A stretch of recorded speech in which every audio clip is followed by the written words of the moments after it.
Every town has a ghost story that's been passed down through the generations. But what if those legends were true? My name is Miranda Young, and I'm the Ghost Biker.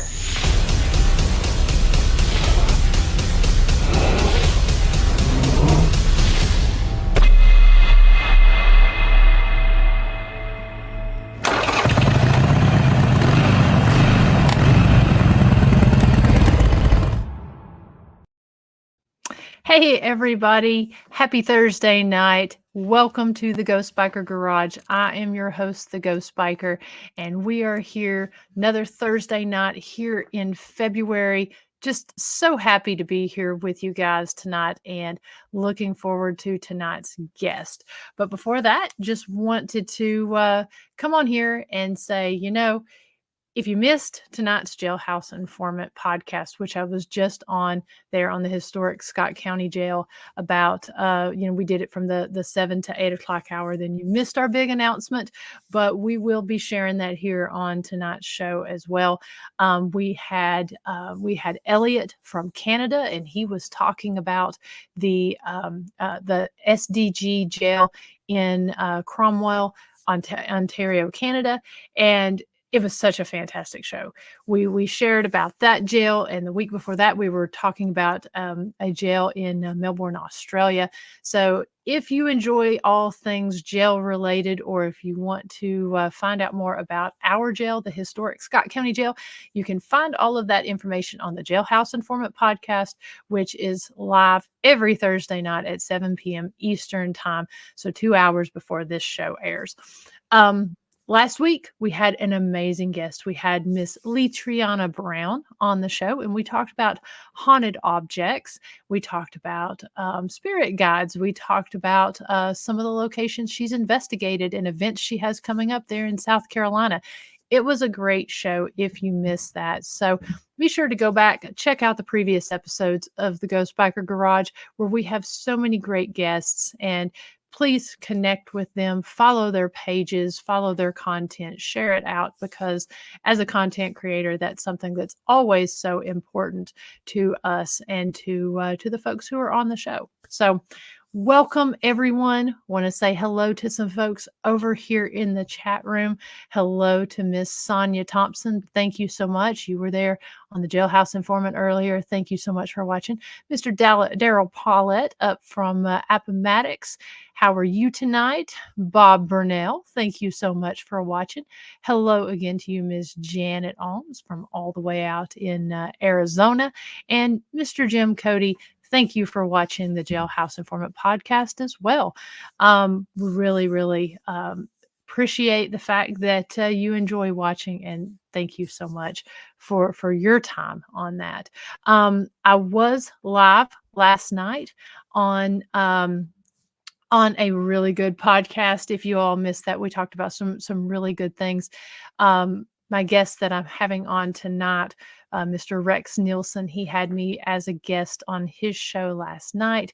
And you know what? We thought it'd be a fantastic idea to continue the conversation and have him on my show. So if you missed his, you're definitely going to want to go back and watch it. We do have the links to that shared on the Ghost Biker Explorations Facebook page there, and you can go back, watch that episode, and check out his page, because he's back and he's podcasting and he puts on a fantastic show, and you're going to learn more about him here in just a few minutes. Nancy Weems, we're so glad you made it on here tonight. It's always good to see you. Every week you're tuning in, and I love my regulars, and I love my new folks, but I love my regulars and appreciate you guys. It's like seeing old friends every week. So, and hello to Miss Lori West. Now, if you missed the Jailhouse Informant podcast earlier, we shared our big announcement. Now, as you know, I do have a business with Dr. Christy Sumner from Soul Sisters Paranormal. Our business is History, Highways, and Haunts, and we co-own the historic Scott County Jail Museum, as well as a partnership with the Village of Historic Rugby, which is called Historic Rugby After Dark. We offer at the jail a true crime museum, as well as with so much history, as well as a paranormal research center where we talk about, all things paranormal there, and you can come in, do paranormal investigations, flashlight tours, guided ghost hunts, etc. We had a very cool announcement that we were working on an expansion, and I'm going to go ahead and pull a photo of that up right now. We did give a little mini tour.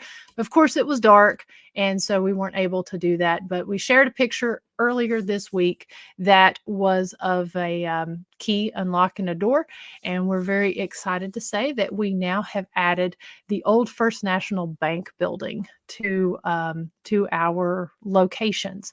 And so it is still kind of up in the air exactly how we're going to manage this, because we've got so many ideas. We had some great ideas when we did our business proposal. And so just working out the logistics of it. But this building here, it was built in 1909. It's built out of the exact same sandstone as the historic Scott County Jail. And it served as the First National Bank building. It was one of the first to actually have the tubing system that you use whenever you go to the teller window and send the tube back into the bank. And it's during a certain portion of time, it did close down, and it was used as the health clinic there. And I know the health department as well as health clinic. I know for sure that did take place in the 50s and 60s. And we want to get more information, but we're going to have display cases in here with stuff from First National Bank, as well as some things from Huntsville. If you will definitely, if you wouldn't mind, we are working on some surveys that we're going to be conducting that has to do with our daytime tours. They're not related to the paranormal, but they are related to the daytime tours that we'll be putting out on the historic Scott County Jail Facebook page. I will share those on my page here, the Ghost Biker page. And so if you wouldn't mind submitting when we put those polls out there, they'll just be like 1 and 2 questions related to daytime tours and that sort of thing. So if you wouldn't mind answering those for us, it would really help us in getting this open. Our anticipation opening date, we did get the keys for that this week. And so our anticipation opening date will probably be a little bit closer to March. But a couple things that I can say about this is that this is going to allow us to open up more spaces within the jail and for our paranormal investigators. So you're going to get to investigate some very haunted rooms that you've not had access to investigate before. And it's going to open up more for our nightly tours, and we'll be able to include the bank building with that. So stay tuned for more information as to how we're going to utilize this. But we are so excited. We are so thankful and grateful to Mayor Dennis Jeffers of Huntsville, as well as the alderman, for trusting us with this building and allowing us to add this to History, Highways, and Haunts portfolio of locations that we are able to open up to the community at large, as well as the paranormal community. So we are very grateful for that. We're grateful for our paranormal investigators and folks who have come on the tours, because we have heard nothing but amazing things from you guys, from our government administration that has talked about just how respectful these paranormal investigators are to these historic locations. So we are thankful for how you treat our properties here, and we couldn't be more grateful. So stay tuned for more information on that as we get that out there. A lot of really cool things we're going to be able to add with that in addition. Also, just to make known, we do still have investigation dates open with our extended hours. You will be able to investigate the jail from 7 p.m. to 4 a.m.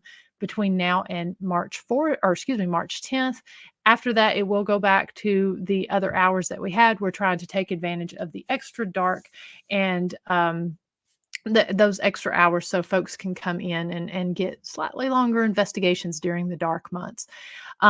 We will be opening up the remainder of the calendar year here very, very soon. Right now, the calendar is open till the end of August. If you're looking to book those September and October dates, Chris and I are finalizing some speaking engagements that we have at the end of the year. Once those are finalized, we will open that calendar up and you'll be able to book an investigation through the remainder of the year. I'm trying to talk so fast, get to tonight's guest, that I'm starting to get tongue tied. So we'll talk a little bit more about that here at the end of the show.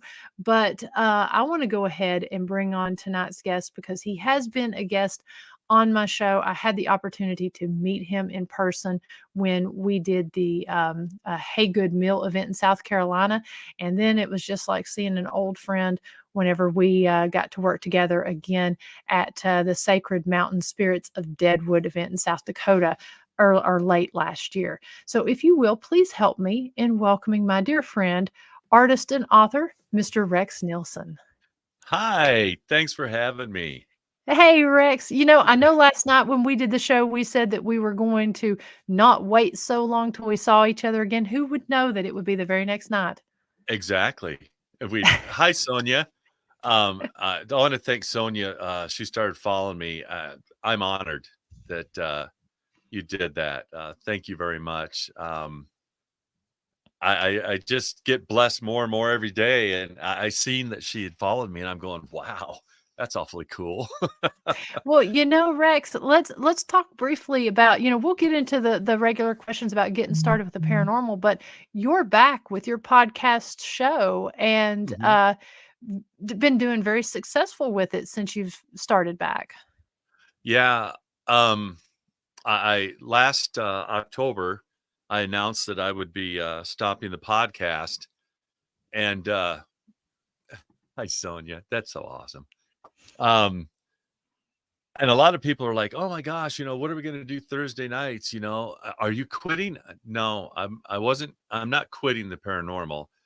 I'm just was taking a break, and I said that I would be back probably the second week of January of 2024. So the second week in January come around, and I changed the name of it. It's now All Out Paranormal, the Paranormal Flow. It's all unscripted. It's just come in, have a great time with the guests and all the people that are watching. And the new format that I come up with has worked amazingly. I mean, Yeah. when I came back, it was just me, the first show, just to update everybody what was going on, the surgeries, and I did get a new car finally after the little debacle in South Dakota. Yeah. Another learning experience. Oh, no good deed goes unpunished. I have to say, because I flew out to South Dakota, and when I landed, I was so looking forward to seeing Rex and seeing the horns. And Rex came with the horns to pick me up at the airport, and of course, I got my big hug, and I was just I couldn't believe what you went through to get there to that event. And it was heart-wrenching, about it just seemed like such an ordeal to get there, but you got there. It was a good event, and I'm so glad to Yes. hear you got the car taken care of. It's one of those things. I blame it on my sister because she had called me and said, "How's the car running? Everything good? How far away are you?" Not 5 minutes after that phone call, the engine blows up on my car. And I'm 75 miles from the nearest town, and I'm out in the middle of podunk nowhere. Luckily, I had cell service, but That's very lucky. it took over 6 hours for somebody to come find me, load up my vehicle, get me into Rapid City, and at the tune of $400 it cost me to have my car loaded and towed, and it was going to cost me over $6,000 to have it fixed, and the car was paid for, and I ended up selling it for $400. Mm. And by the grace of God, I mean, Scott took me home. Yeah. Yeah. And, because I Uh, had no clue how I was going to get home. That's a yeah, no long walk. doubt. Yeah. Yeah. And to be, out there in South Dakota and to know that you've got this event, you've got a job to do once you get out there and have to do that. And then I know you had another Paracon the next weekend after you got Yes, home. It was right just a after I got lot home. going on. Yeah. Yep. Yeah. So, but we're glad you made it. Glad you're here, and I'm really excited about the show. So folks, you can fill your Thursday nights with great content. You can watch us on the Jailhouse Informant at 7. Turn over to All Out Paranormal. Watch Rex there at 8 our time, and then back over here to watch the Ghost Biker Garage at 9. That's what I do. Yeah, So, that's right. Must but see TV. it is must see TV. Yeah, like I said, that first show, the new Paranormal Flow, I expected maybe 5, 6, 7 people to show up. No, I couldn't believe how I actually cut the show short because I became so emotional over the whole thing, and I'd lose my train of thought because all the positive things that were being said, and glad that I was back, and I really didn't expect that. And so I actually, it's an hour and a half show, and I cut it short like at 48 minutes. Oh wow. Yeah. But I couldn't believe, I mean, there was one point where I had like 82 people, and there was a lot of people I didn't even know. I never did that good when I had my own network. And it was Mary Lynn, hello. Bob, hello. Nancy, hello. I honestly didn't think it would go as well as it has. And since that, because you were my 4th show last night, and every show just gets more and more and more viewers, and I don't go below any double digits, and Nice. and that's just, again, I'm blessed, and I'm just going to keep going because I think it's a really cool format, and it's a lot of fun. Yeah. Well, and good for you too on kind of taking a break, not stepping away, but taking a break. What a lot of people don't realize is, especially when you're dealing with the paranormal, there's a lot of heavy topics and a lot of heavy things that you deal with. I think that taking that break and kind of hitting that reset is always good for people. Glad you came back, got refreshed and came back and bigger and better than ever. That's always a necessary thing, and that says a lot when someone can recognize that and step back. And last year was pretty overwhelming. I mean, I got a lot of notoriety and got a lot of publicity thanks to people like you and Lee Trian and other people I got to meet. And there was also drama that went along with some of the stuff, and like you, there's no place for it. Yeah. There's no place for the drama. And it got to be too much because a lot of people don't understand. When I get invited to a Paracon, I don't get compensated. I have to pay everything out of my own pocket. And, just everybody thinks I was in law enforcement, that I made just a ton of money. Well, that's wrong. That's Straighten really them wrong. up right now. Seriously. I mean, that's in my opinion, one of the most underappreciated and underpaid positions around, that and teachers, I think. Yeah. And I was a teacher for quite a few years before that. So and I'm going to tell you people right now, I started and I was in law enforcement for 31 years. When I first started out, I made a little over $6 an hour. When I retired, in 2019, I wasn't making $19 an hour. But yet I got up every day, put 14 pounds worth of equipment on, and went out and did my job. It's not what I graduated college with, my degrees. To make a long story short, my ex-father-in-law told me I was too fat and too stupid to get into law enforcement. So I took it personally and went into law enforcement and went through the academy. And it was that was Challenge it after accepted. that. But it's not worth putting the uniform and the star on anymore. I No. couldn't put my family through it. I couldn't put my body through it anymore. I mean, when you're 6'7" and 300 pounds, getting out of those cars aren't built for people my size, for one thing. And when you have to jump in and out of it as quick as you can, it's not as easy as it looks. And plus, you've got your computer that's in there, and there isn't a whole lot of room when you get to drive a Ford Fusion. It's not a very big car to begin with. But I made up my mind in 2019. I was 3 months away from retiring, but I was done. It was the point where the anxiety and the stress from it,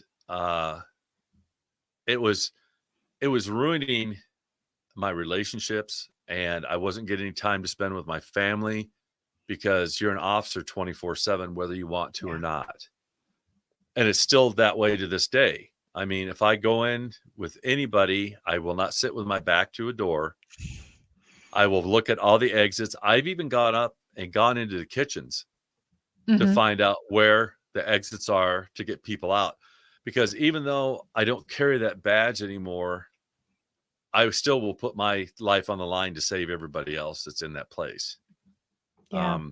I took an oath, and I took it seriously, and I still take it that way to this day. So unfortunately, the cop in you never leaves. You can take the uniform and the star off, but you can't take the law out of yourself. So Yeah.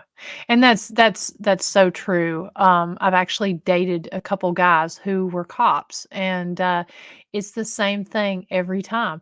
When we go out to eat, they would never let me sit with my back to, or with their back to the door, and they always treated me in a certain way that I knew they were watching, me. And one of them was even, he refused to wear his uniform when he would go out to dinner with me, because he didn't want me to be put in danger from him wearing his uniform. yeah. And I saw that same common trait in the 3 different guys that I dated that were cops. And but you're exactly right. It never leaves you. And I think it takes a special there's a special personality traits and special character that you see to make someone want to run toward danger with what little pay and what little respect that our officers get today. And I never even thought about it. I knew what I had to do. If somebody was in trouble, I never thought about the consequences. I had to be in there and make sure that, things turned out for the better and not for the worse. Yeah. It's a big step down. I mean, because I was, to coin a phrase, I was ready to crush crime and suppress evil. I mean, I threw my uniform on, I was up and out the door, and I went and, did my 12, 14, 16, sometimes 24 hours, and without even batting an eye, because I wanted to be out there and protect the people and be able to have fun, be able to live their lives without fear. And I was blessed for that 31 years. I never had a complaint written about me, brought up about me. I did draw my gun a few times, but I never fired it. I come close, but I never had to fire it. But I knew the consequences of doing that. You know, I didn't have 600 hours of weapons training to Mhm. not know what lethal force is, you know. Yeah. Um, I thank God that I didn't have to, but if it come down to it, you know, there's a difference between an officer and a citizen. A citizen or say a bad guy, they'll stand there and point the gun and point the gun and point the gun. I pull my gun, I'm pulling the trigger. Yeah. That's what There's I was always taught. Don't Yep, pull it unless you intend don't pull the gun unless you intend to pull the trigger. yep, and that's, you know, our training. And you know, and I'm not just going to pull the trigger once. I'm going to empty the magazine and I'm going to drop it and I'm going to throw another one in. It's, Mhm. you know, I know people don't like that, but you know, I had an awesome officer that I learned from, and at one time I weighed 600 pounds, and I was going through impact weapons training, and you had to lay on your back with your ASP, which we can't carry anymore in the state of Iowa. You can't carry a Mm. PR-24 or what they known as a billy club. We can't even carry a Wow. mag light anymore. We're not a because we would use it as a weapon, and that's what we were Yeah. taught. Well, I was fighting on my back, and I had to fight 7 people off, and you had to fight for 10 minutes straight. And being as big as I was, I gassed out. He jumped on top of me, and he's a little bitty man. He jumped on top of me and he screamed at me. He goes, "Would you give up in real life? Would you quit? Would you let them kill you? Would you quit? You're the one going home at the end of the day. You're the one that's That's got right. something to live for." And I never, ever forgot that. And that was Mhm. my thing. I would pray when I went out to do my duties. And I would always tell myself, I'm the one that's going home at the end of the day. Right. That's right. And I think you have to do that. And I've always Yeah. said, because I gained a great appreciation from the guys that I dated because obviously nobody likes to get pulled over by a cop. And and I'll tell you, I had my share of being pulled over, when never on the bike, but on, in my Jeep or my truck. And you always think, why is this guy walking up like this? But they have to. An officer has to. It's not that they're walking up trying to be a jerk or trying to but they're essentially setting a precedence that you can't just get out of your car, stroll up to a car, hey buddy, and act any way other than calm, confident, and assertive because you don't know what's on the other side of that window. You don't Exactly. know what's going to happen, and you only have that one chance to make that impression. And so that's why they walk up. It's not because they have an attitude. It's because probably 9 times out of 10 they're probably scared because they don't know what they're going to encounter and they're having to essentially puff up because of those emotions. Yep. Yeah. Because, you know, traffic stops were bad enough, but the worst was going to a domestic Mm, because more officers get hurt, killed, or injured at a domestic. Um, you know, because every 52 hours, officer dies in the line of duty. And I think that was back probably 8, 10 years ago, but I think it's actually less now. mm. I think it's 48 or 49 hours an officer loses his life in the line of duty. Um, what else job can you say that happens? You know, Yeah. but it never And deterred me. yeah. I I loved what I did for that time, but I will not put the uniform back on and go out and do it again. Well, Thank thank you for your time that you spent doing that. you.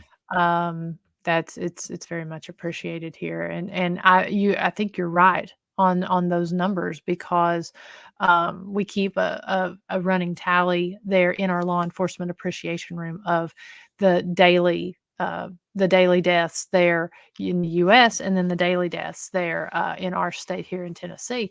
And we're pretty much about every 2 to 3 days updating the numbers on that. I lost 3 amazing friends in that 31 years. And the last one,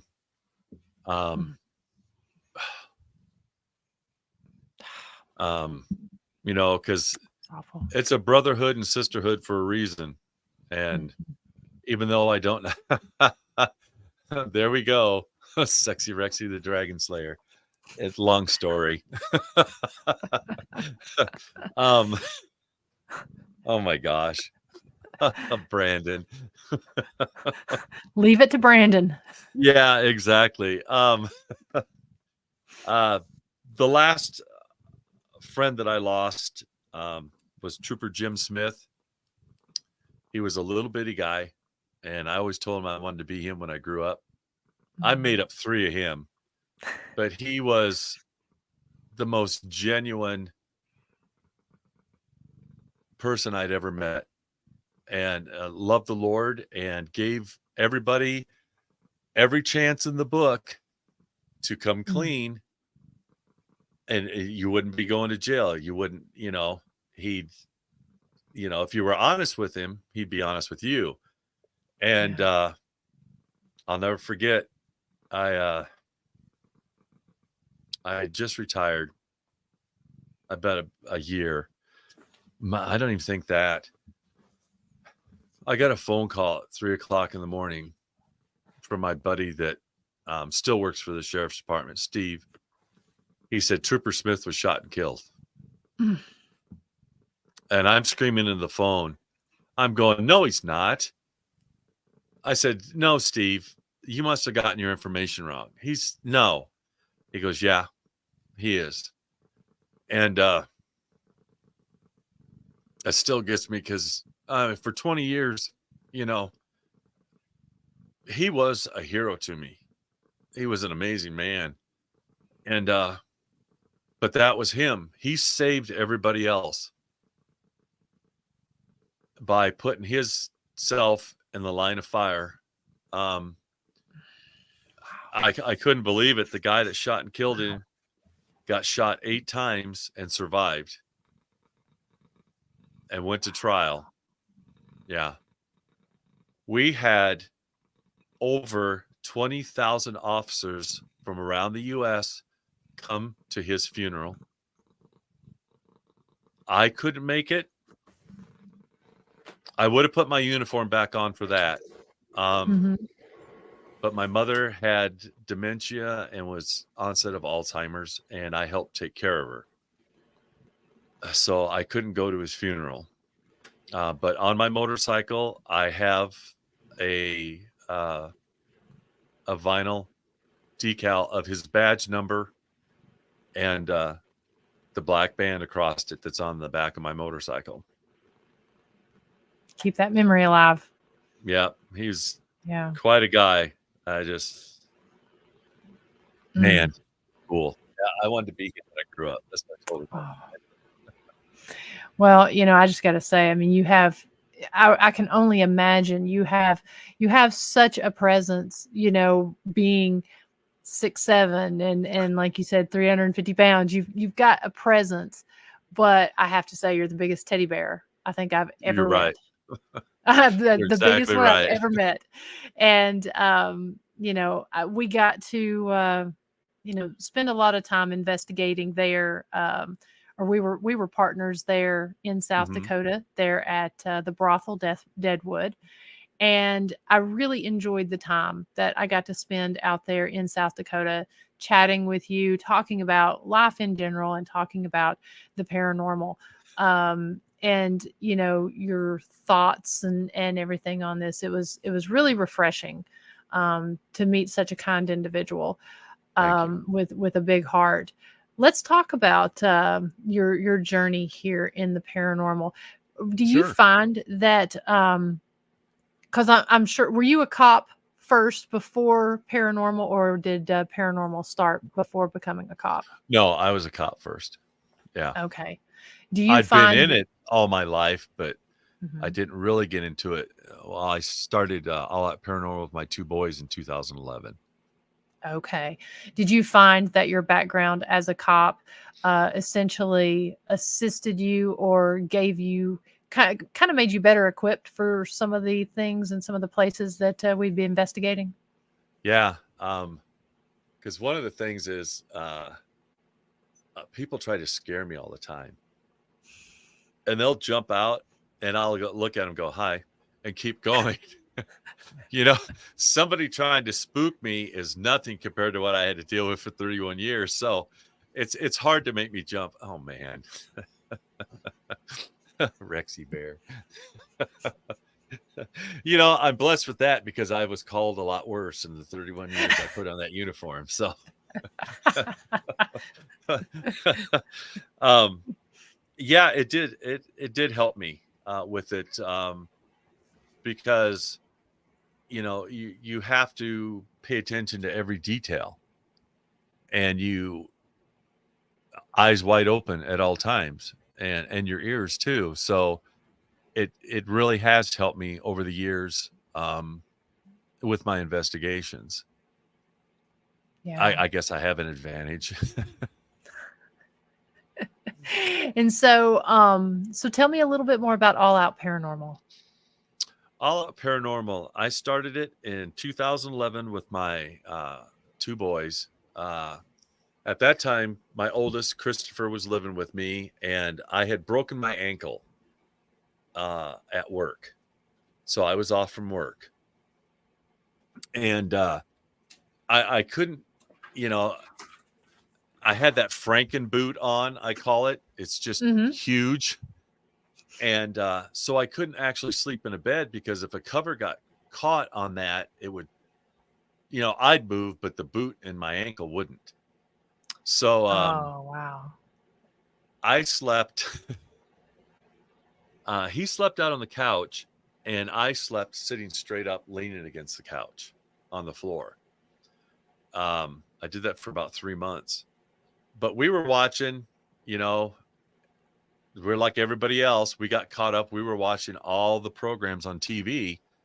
And at the same time, we both looked at each other and go, we can do this. We can start our own group. We can do this. So this is like 2:30 in the morning. Mhm. We come up with the name, came up with the logo, started our Facebook page, and you know, it's amazing. 6,000 people have followed me and liked my page, and never in a million years would I think that would happen. But when all three of us were together, we were doing, events and paracons and investigations a lot. Mhm. Unfortunately, now it is just me. Um, Joy does come with me because she is a medium Mhm. and she's very good.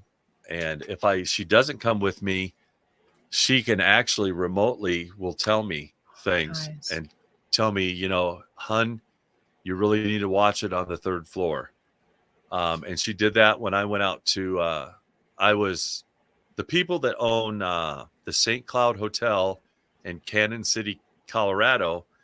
Um, it's a historical place, and it was run by the mob at one time. There was 2 speakeasies in it. Wow.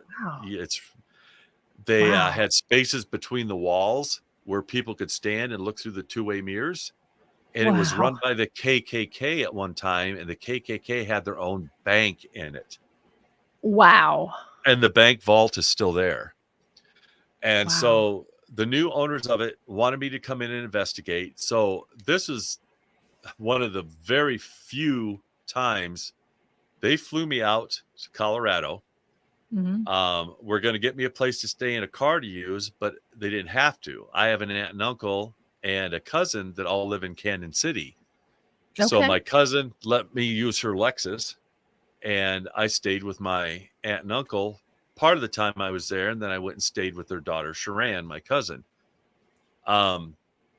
So I get into the hotel at 3:00 in the afternoon, and I locked myself in and was not let out of that hotel till 8:00 the next morning. Wow. It was an amazing place, and that's when Joy got a hold of me and said, up on the 3rd floor, there has been a murder. And it was true. It was a lover's quarrel, Okay. and the woman was killed. Wow. I could smell roses when I got up on that 3rd floor. I actually got a picture of, I can't explain it away, of a female laying in the fetal position at the beginning of the hallway. And I actually, on every floor, I had cameras and recorders running, and I would start at the bottom and work my way up. And I made a little bed on each floor in the hallway, and I would lay there and conduct my EVP sessions and stuff. And when I finally got down to the main lobby, it was probably, I don't know, 4:30 in the morning or so. I just left everything running, and I fell asleep on the marble lobby floor for about 2 hours, and it was quite an experience. That was actually the first big investigation by myself. And then for I don't know, 4 or 5 years, that's all I did. It was one-man investigation, just like you go out and do yours. And I've caught some amazing stuff over these years. And again, I think it's the way that I handle myself when I go in and do an investigation. I pray myself in. I pray myself out. That's right. I treat them with respect, because my oldest son and I came up with the phrase, ghosts are people too. And people go, that's so funny. No, think about it. If I came to your house and I started yelling at you and demanding things from you, you wouldn't like that. You wouldn't want me to do that. What makes you think that they want us to be yelling and screaming at them? They're not a dog that you're trying to make a trick, do a trick for you. It's disrespectful. And I've never done that, never allowed it. If I've done public investigations where I'm leading them, and if people do that, I will throw them out. Yeah. It's, I tell them it's the funnest thing you're ever going to do. But it's not an amusement park ride. There are things that can hurt you and things that can attach to you that you have no control over. And I said, being disrespectful and taunting them and yelling at them, you're going to bring something upon yourself. And then you're going to be calling me going, hey, I have this problem. I have an attachment. What can I do? But it's the same way. I want people to have fun, but they have to be aware that us as investigators, there are investigators that die every year out doing what they love to do. And that's true. That's true. I want everybody to be safe, and have a good time. And I also let them know it's not like the television show. We spend hours sitting and waiting, and nothing can happen. It's not a guarantee that you go in someplace that, something wild, a huge shadow figure is going to walk in front of us or anything like that, or you're going to hear a disembodied voice. Yeah, you're lucky if that happens. Yes. Very fortunate. And again, I think it's the way I conduct myself with every investigation. I do the same thing. Hi, my name is Rex. I'm not here to hurt or harm you. If you have a story to tell, I'm here. I would love to hear it. And I would love to let other people know about your story. If you want to talk to me, there's this little box over here with the red light on it. Please come over and you can talk into that. And because of that, I've the stuff I've caught over the years is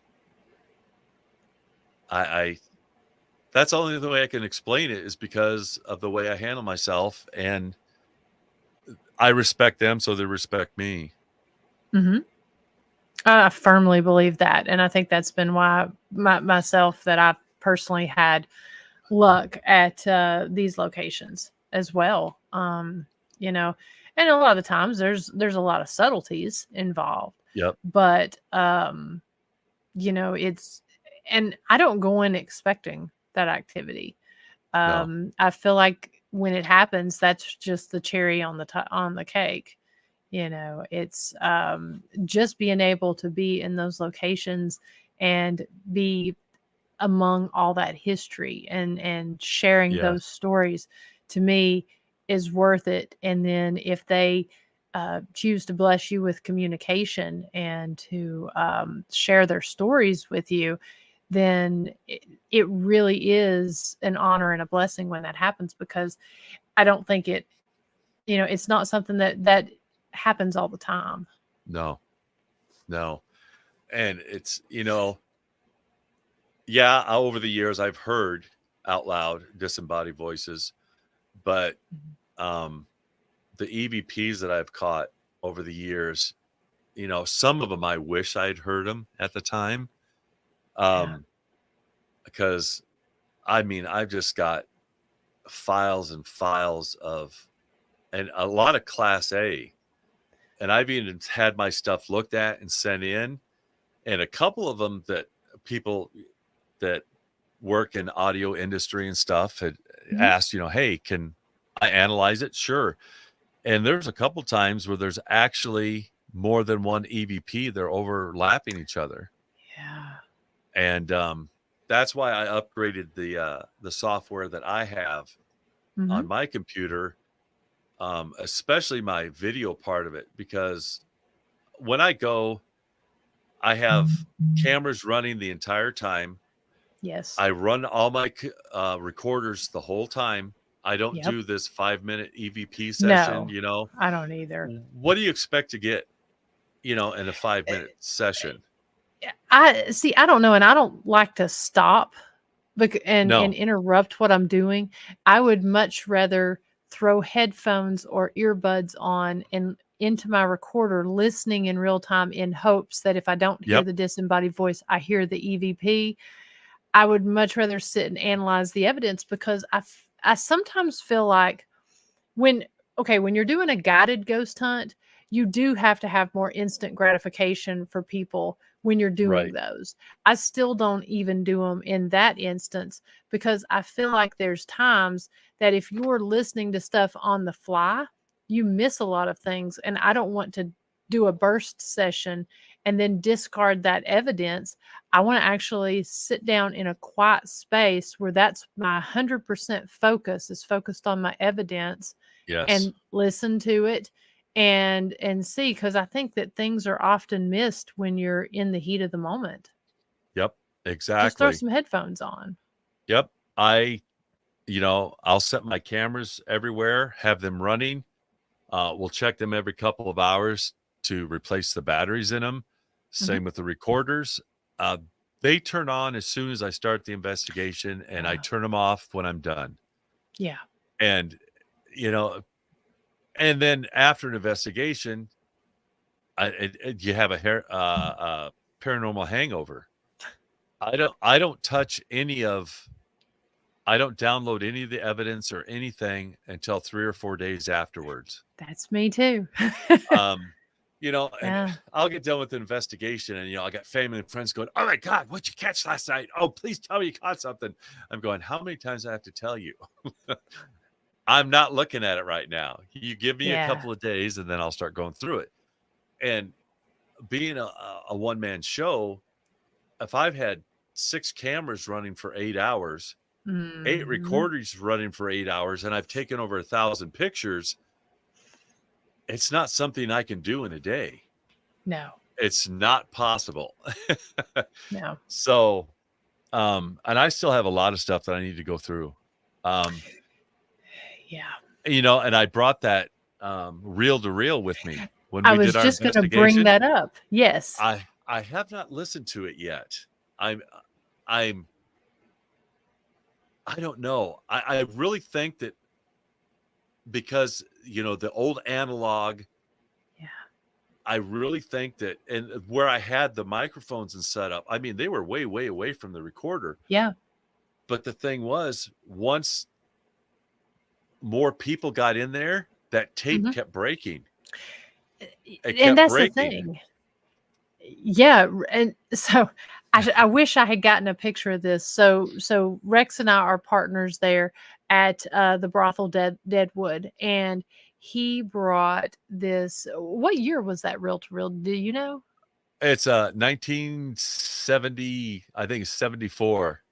Okay, big honking reel to reel machine that, I mean, literally with the equipment had to it took you and what, another person to haul everything over there. Rex sets it up with the microphones and everything and has it running, and that thing, literally, the more people that came through, the tape kept breaking, and you had brand new Yeah. tape. Yeah, they were brand new. I had just unwrapped them for that. And after about the fifth break, I just finally shut it off. And well, we were close to being done anyway. Yeah. It's the reels are still sitting on it. I have not Wow. touched them. They're still right in the original place where I stopped them. I don't know. This is funny. I would like to listen to it with you because you were there with me, Oh. and that's the first time I ever used the reel to reel, the old analog tape. And that's why I've kept holding off, because I'm going, no, something's telling me that you and I need to listen to it together. You know what? Let's do it. Let's do Yeah. it. And it was that night was interesting because there is a totally different dynamic when you're leading these investigations. You don't always get to go in, and I use two different terms. I use when we're going out and doing this paranormal investigating, when we're leading these ghost hunts, I call them ghost hunts, because it is different. And you know, not a lot happened for me that night just because there was so many people there, except for one thing. And we had walked into that back room area that was right across from where you and I were sitting, and I was wearing this necklace that I have on, and Mhm. this necklace, it's a locket that's got my dad's picture in it, and my dear friend Tiffany, when Dad passed, we took the flowers that were used on the grave, and or not on the grave, but on the casket, and divided them up into bouquets and gave them to different friends and family. And so I had given her one of the extra bouquets, and she actually dried the flowers out, ground them up. And so the flowers are in the locket with a picture of my dad. And I was wearing that night, and we walked into that back room. It was just me and another lady. And I felt something. It felt like something grabbed my locket and started pulling and tugging on it. And I said, somebody's pulling on my locket. And I said, is somebody pulling on my necklace? And this lady, it was clear as can be, a lady's voice comes over the spirit box and says, "You're lucky." Just, I mean, in the Yep. inflection and everything. And the kind that would give you cold chills. And so that was what we experienced that night. But as far, and I didn't have anything other than just a recorder with Yeah. me in there. Um, I so did. I want to listen to that and see what else we captured. Yeah. Because there's got to be at least, I'd say an hour and a half, hour and 45 minutes worth of reel to listen to. And when you went down and investigated that room across from where we were sitting, I took pictures, Okay. and I got a very interesting one of a shadow in that doorway that actually reflected out on the floor, which was funny because there was no light in there. No, it was pitch black. And when I was Yep. back there, when this pulled on my necklace and we were talking, a man and woman walked into the room and they turned and we turned. And as soon as we turned, there was this creepy Halloween decoration of a small child standing with her hair down, face covered, hair over her face, and was standing there. No one had been back there. We had just been there. We actually pulled pictures because we were like, where did this thing come from? And it was standing in the middle of the wall there. So what you captured could have very easily been moving this. I mean, all four of us saw it. And we literally went back and we had been standing there just 5 minutes earlier, pulled up the camera footage where the lady that was with me had been taking pictures.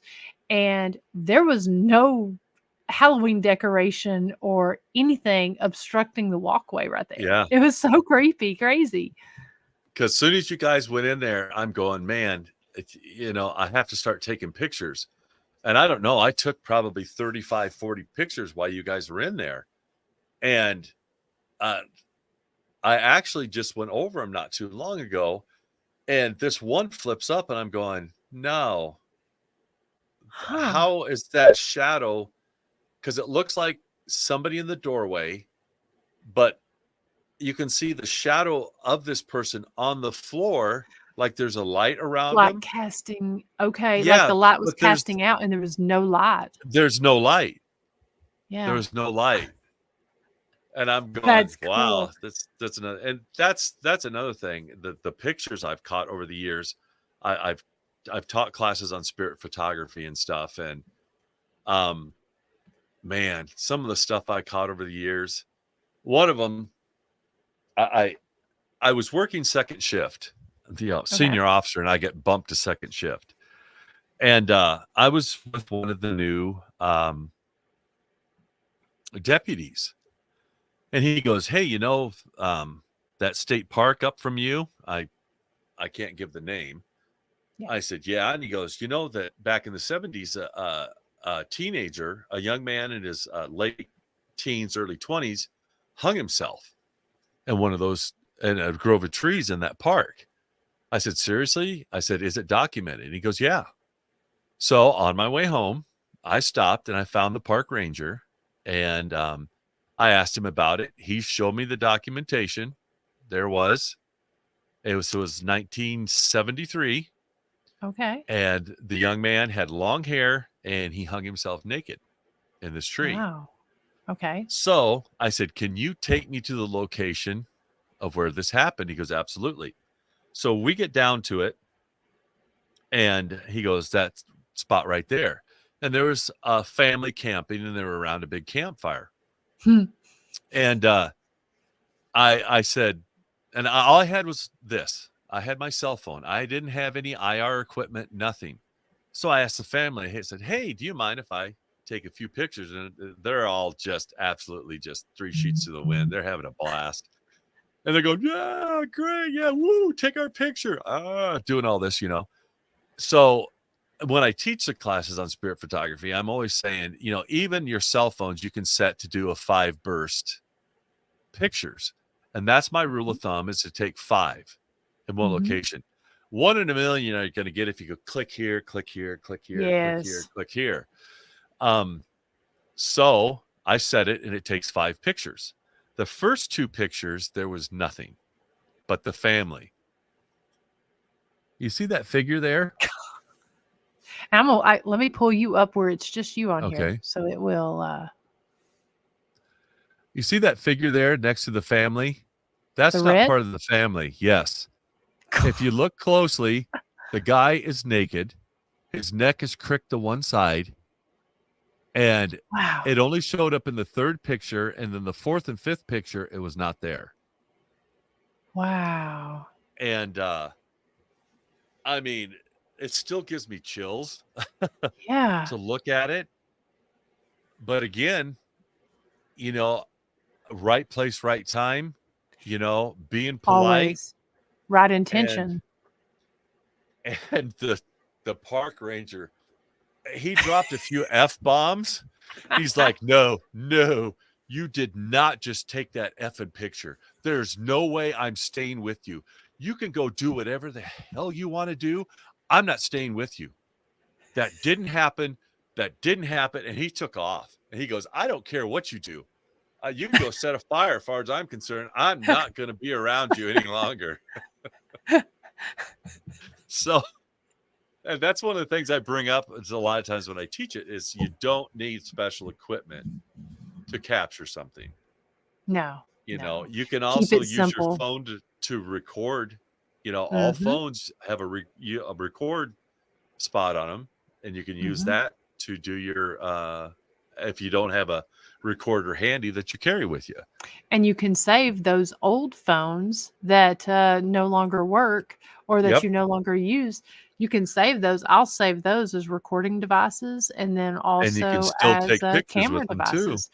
Yeah. And when you're dealing with all that extra battery drain, find yourself a use for those old phones because you can still pull the stuff off.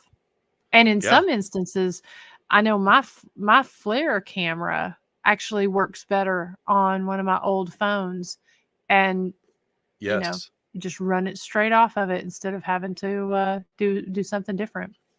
Yep. Because, you know, now with the phones, the resolution that you have on those phones and the lenses that come on it anymore are, you know, just as expensive as my big Canon or Nikon cameras that I have. And sometimes, some instances more. Yeah, exactly. Yeah. I mean, there's something to be, obviously, you know, some of the digital cameras and stuff like that, but it's the same with a regular digital camera as well as a phone. You get these artifacts that's going to be completely different than if you're using a film camera. But people don't need to scoff at these cell phones because that's what these new ones are made for. I mean, you look at some of these Apple phones. I mean, they are high quality professional. People have been shooting movies on these phones. So absolutely, you know, if you're going to spend that much money on a phone, use it to its capability. And, you know, looking at some of the comments here, just want to pull these up because these are some great points. Jim Cody says equipment malfunctions and dying batteries seem to be a common experience for all investigators. And that's true. You know, that's one of the reasons I love my dowsing rods. And one of the reasons that, you know, having it's so easy when you're using this high-tech equipment to get lost in the equipment. And Daryl Paulette says simple equipment is always best. Get back to the basics. I couldn't agree more. You know, for me, you know, and I've said it on many podcasts, traveling on the motorcycle, you have to really limit what you take. And honestly, if, you know, it's great to try new stuff and we all find our equipment that works well for us, but keeping it simple, just in, you don't even have to invest in a recorder or a high-tech camera, you know, because like Rex said, the phone does it all. And don't spend all that money on all that right away. Go out, see if you like it. And I can't tell you how many investigators I've talked to that have spent thousands of dollars on equipment and they go back to the basics. Yes. And if you want to go back to the basics and find some, you know, really cool stuff, I went on Facebook where you can buy stuff. Oh yeah, I went on there, Marketplace. Yeah. And look what I got. Oh, let's see what you got there. You're not going to believe this. I got it not too long ago. So, but look what it is. It's a mini reel-to-reel. Yep. And it works perfectly. I paid $25 for it. No. And it works perfectly. Yeah. And I seen that and I contacted the person and I said, you know, I'm not going to drive 45 minutes to find out that I'm this thing doesn't work. Yeah. And it was an older gentleman. He goes, no, I wouldn't do that to you. It works, and it works just fine. And it does. Wow. In And fact, I I think there's batteries in it. and I applaud you for thinking outside Yeah, the see? box.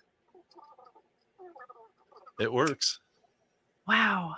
That's awesome that you not only try these, these different techniques and different tools, but really go in, experiment with them and see. And again, just because something may not work the first time, it may just not be the right scenario for it. But I'm a firm believer, especially in some of the old cameras and old equipment, just because you don't have some of this extra technology that you run the risk of it contaminating with, Exactly. for example, the new iPhones, or not new iPhones, it's been really since people have been using cell phones, but especially iPhones, they've got that double lens in them. And so you'll see the little green orb that is a reflection. And so a lot of people, and that's a common cell phone thing. That's a common artifact that you don't Very. get with the old film cameras.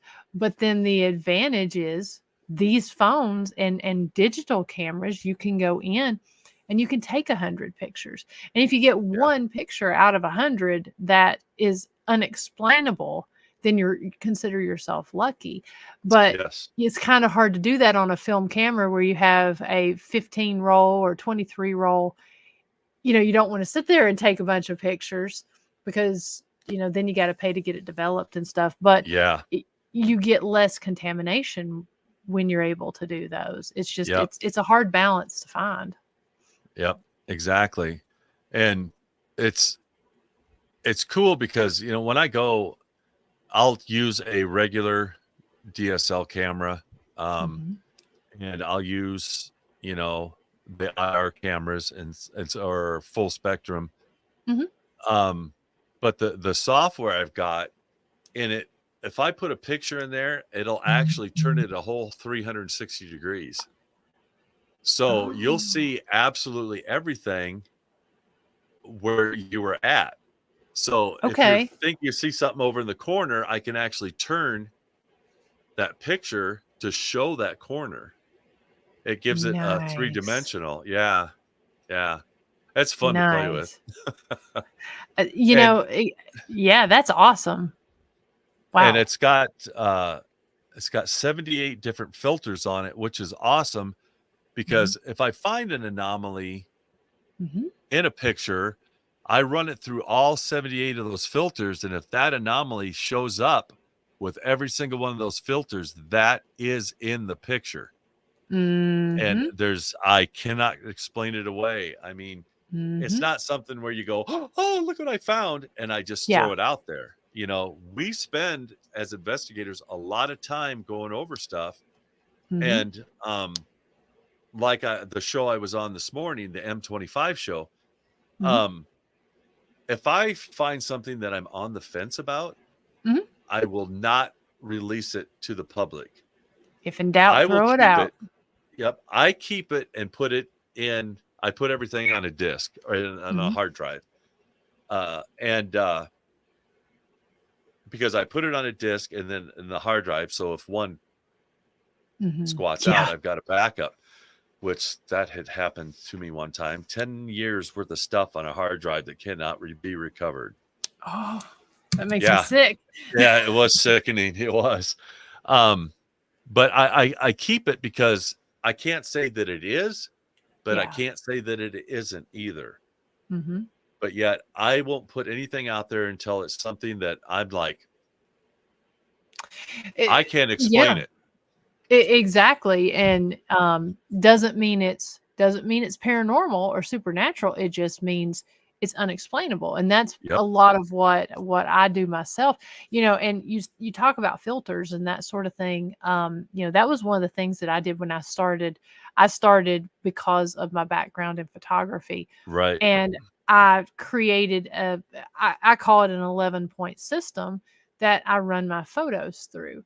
And something that other people don't always think of, because I mean, I always keep my first unaltered image, but then going in trying to essentially destroy it. You know, the filter that detects a face, where to do women use it, well, men do too sometimes, for glamorizing, to remove Right. wrinkles and whiten eyes and stuff. That's even an interesting one to try if you Yep. go in, because some of those, the really good, and I am not a fan of AI, so I do not like AI, Nope.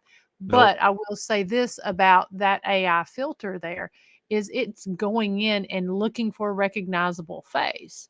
And there have been times that if you have something, obviously there's pareidolia, but this AI is really good at detecting faces. And I've had two instances where I've used that facial cleanup feature, that it's detected faces in my picture, and that's Yes. caused me to go in and take a closer look at it.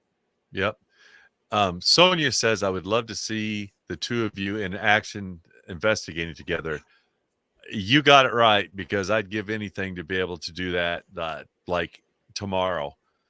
So it'll happen. It will I think, happen. yeah, it will, because I mean, it's like kindred spirits. I mean, when we met, all the similarities between the two of us and the things that we both enjoy, I mean, it's uncanny. It's like you said, it's like we'd known each other for years. And Mhm. I thank the God every day for bringing you into my life. I mean, it's it's amazing. And I would do this every night with you. I'd do a show every single night with you. There's no two ways about it. I mean, and Well, we may man, I need to just make it a reoccurring thing, you know? yeah, I mean, between art, music, and motorcycles, I mean, definitely, and the paranormal, gotta throw that in too. yeah, You know, it's definitely, um, yeah, I totally agree, kindred spirits, and, I would absolutely love to do a collaboration investigation, and do this more often, because, you know, absolutely. this is, I've really enjoyed it because it's a refreshing conversation.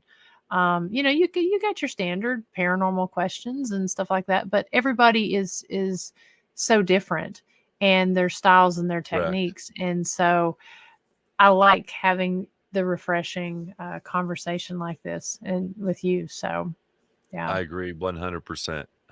You know, I cherish you. You're valuable and precious. You are, and thank you. I love you, my friend.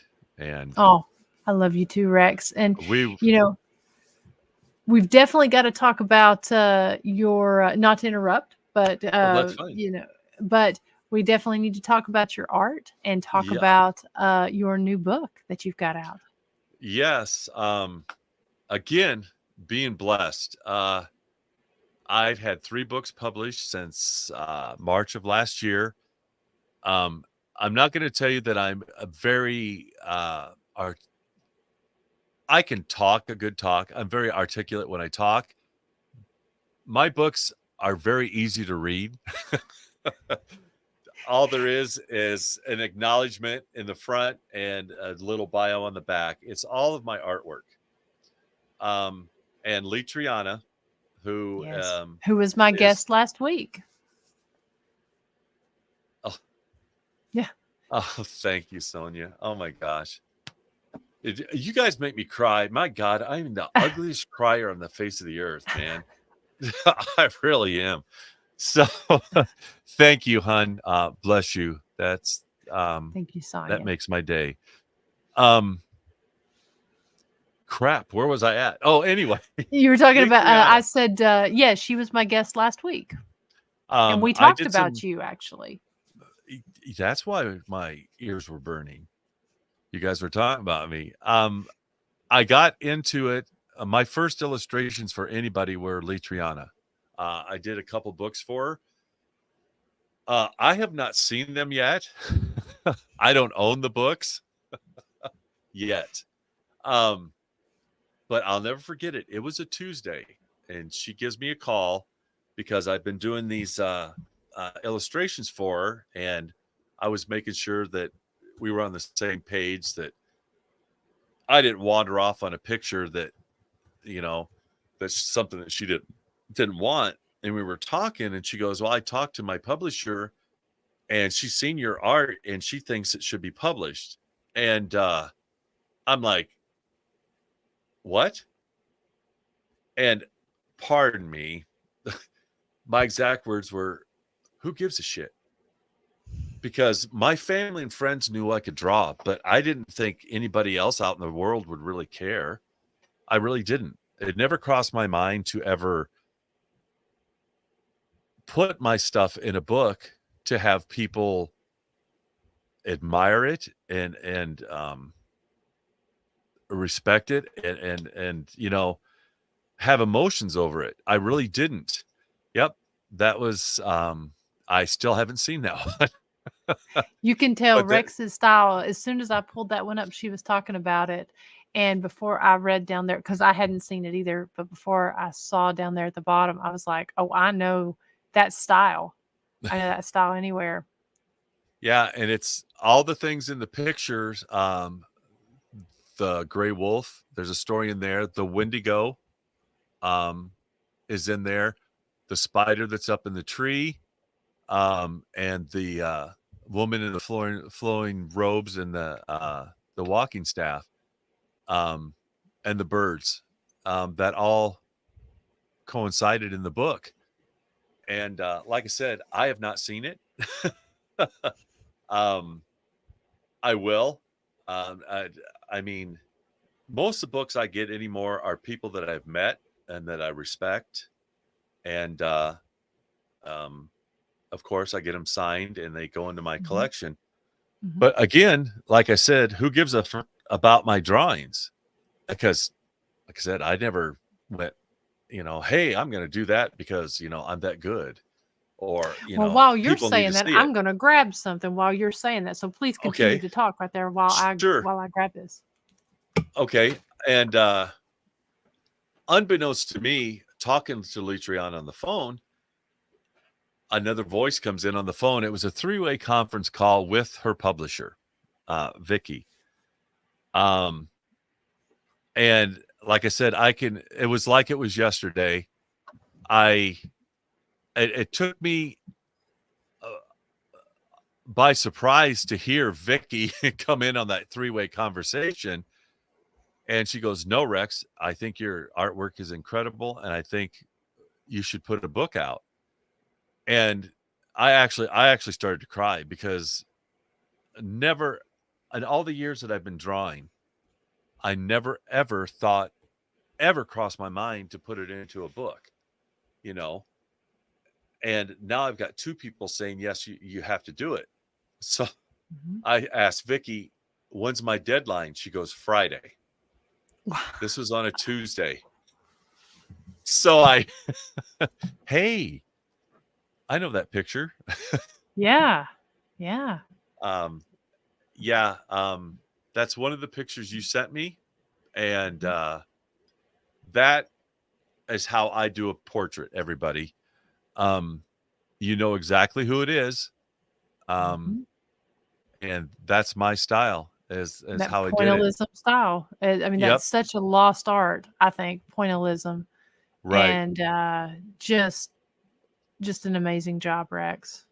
Thank you. Absolutely amazing. Oh, it's amazing subject matter. I mean, when I seen that, I'm going, oh, that's going to make such a cool picture.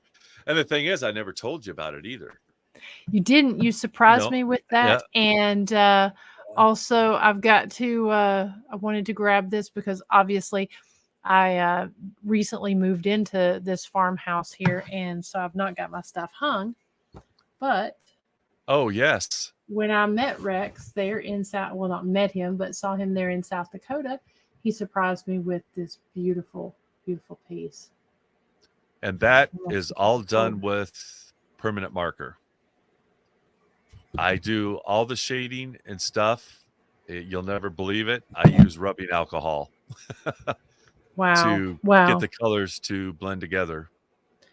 And all that detail that's just inside there. I mean, just And a beautiful that's one piece. of the things I can't explain it, but when I draw a picture, I'll know exactly who it's for.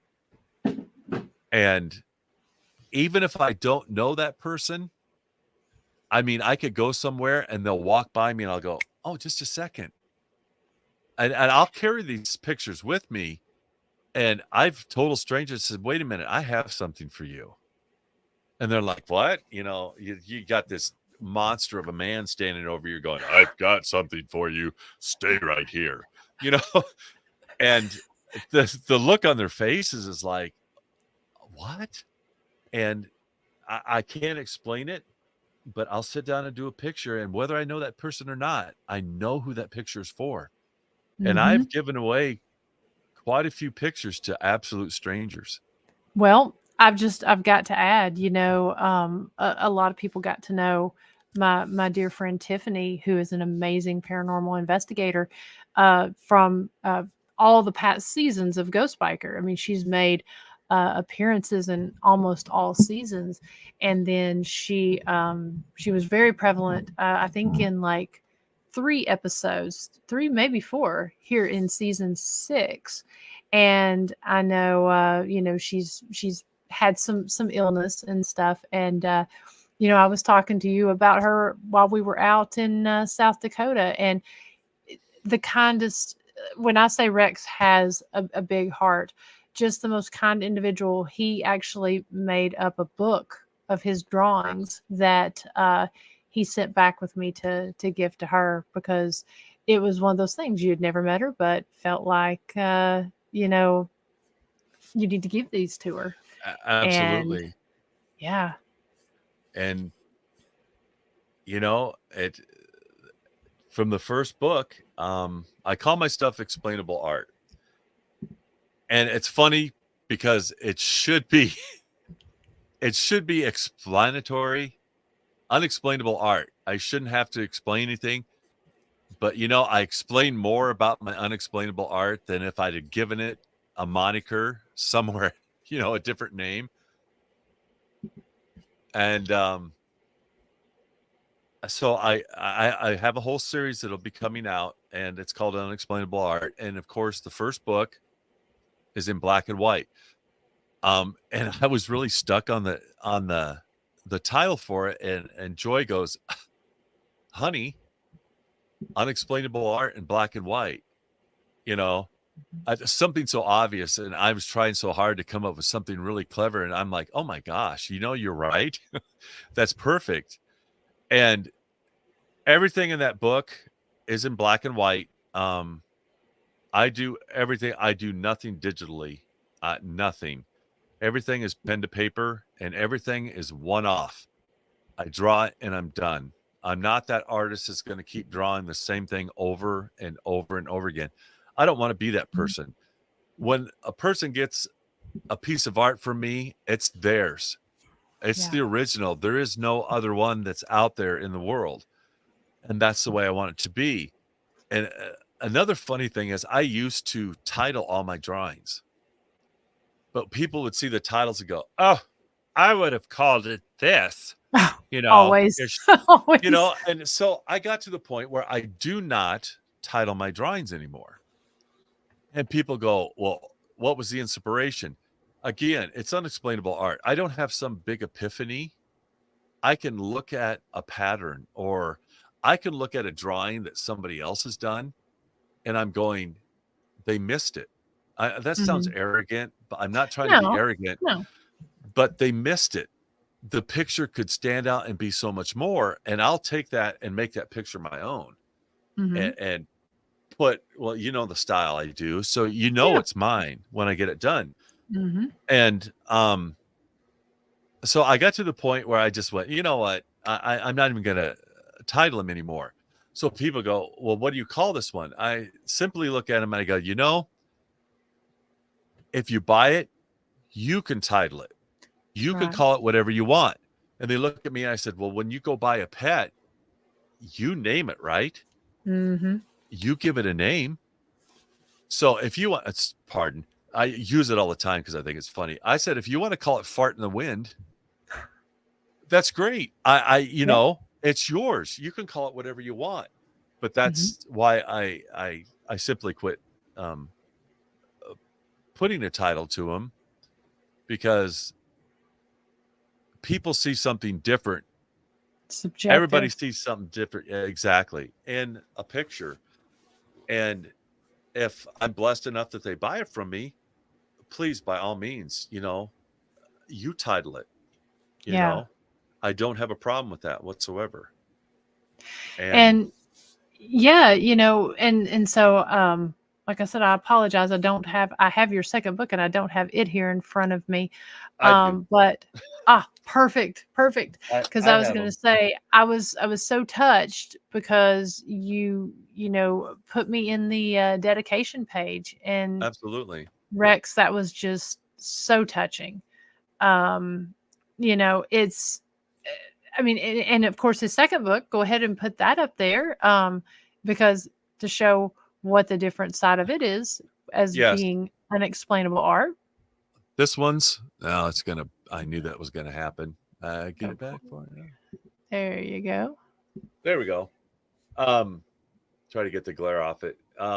It's because I got a 42-inch monitor in front of me. Unexplainable art. Gosh, I forgot my own title. Emerging colors. I'm sorry. Everything in this book is all original, all hand done, but everything is in color.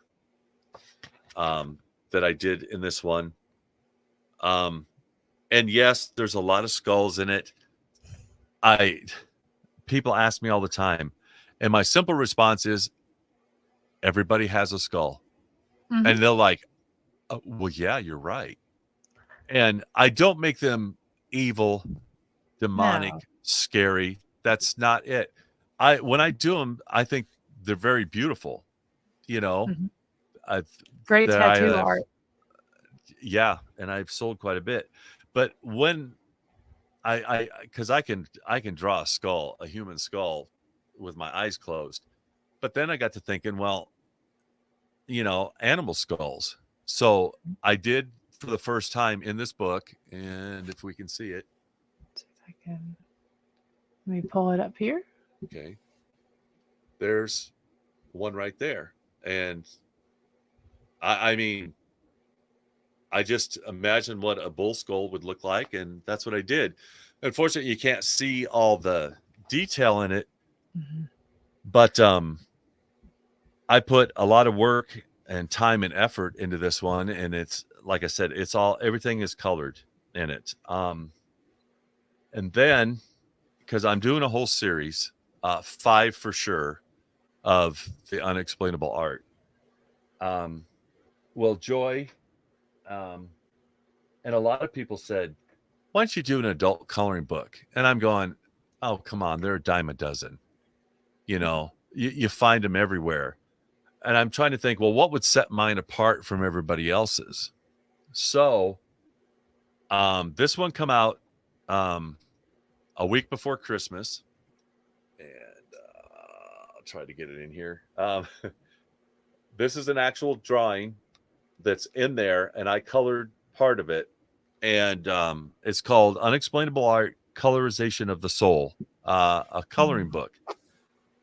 I put over 150 hours into this book, and it was an absolute labor of love to do it. They are older drawings that I did that are no longer in existence that I have redone, revamped. They're not the same.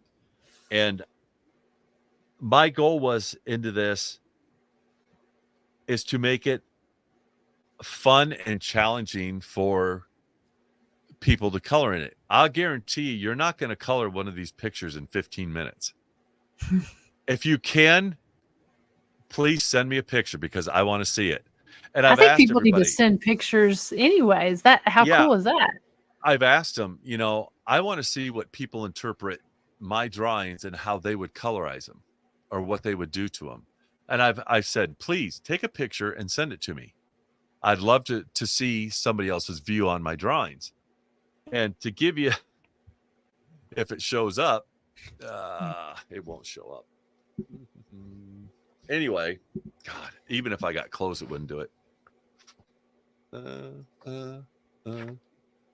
If I turn it clear to the side, you can see that it's a bull It's a skull thick book. Yeah. and all the pattern that I did around it. Like I said, it's over 150 hours, and every single picture, there's some pictures that have 25 hours in just one picture. But I wanted people to appreciate and see that there's still somebody out there that does pen to paper as you pencil to paper, that I wanted to inspire people and to see, people ask me all the time, oh, I couldn't do that. It drive me crazy. It's very calming and relaxing for me. Yeah. I mean, the pointillism thing, Uh-huh. I really started getting into it about a year and a half ago,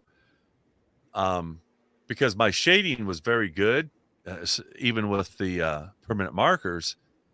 Mhm. But the detail that I can get out of just using my dots, Mhm. the pressure of it and Mhm. how many I put into a single area, I think it makes the picture actually come alive, and Yeah. the shading is more predominant and makes it look better. Mhm. Yeah, it takes a long time, but to me, it's not It's taxing. therapeutic.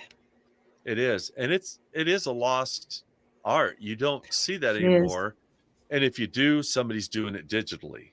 I've got the stuff to do it digitally, but to me, I'm not trying to offend anybody. I think it's cheating Yeah. because it's so easy to go, "Oh, I don't like the background."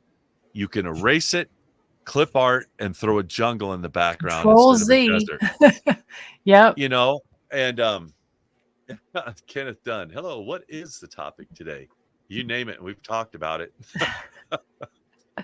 um so yeah, that's the whole thing. Is I want people to see that there's people like you and me out there that put our heart and soul into that. Don't use any AI or any Yeah. computer help at all. It's all from memory, Mhm. looking at it and putting it on paper.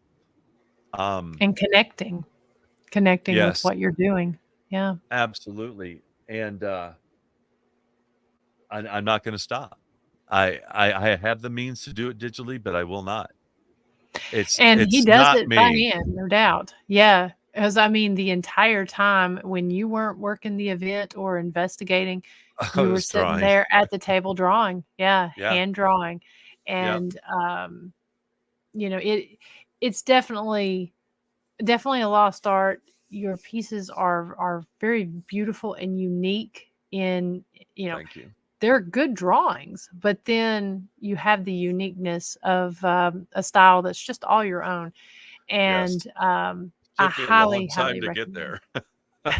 Well, that's with Took a all of us, long time. we're Yeah. constantly developing our craft Because and, I think yours is absolutely amazing oh, because it's so realistic. Um, thank you. Mine is realistic, but on what do I say, a minimalist side of it compared to when you put into your pictures.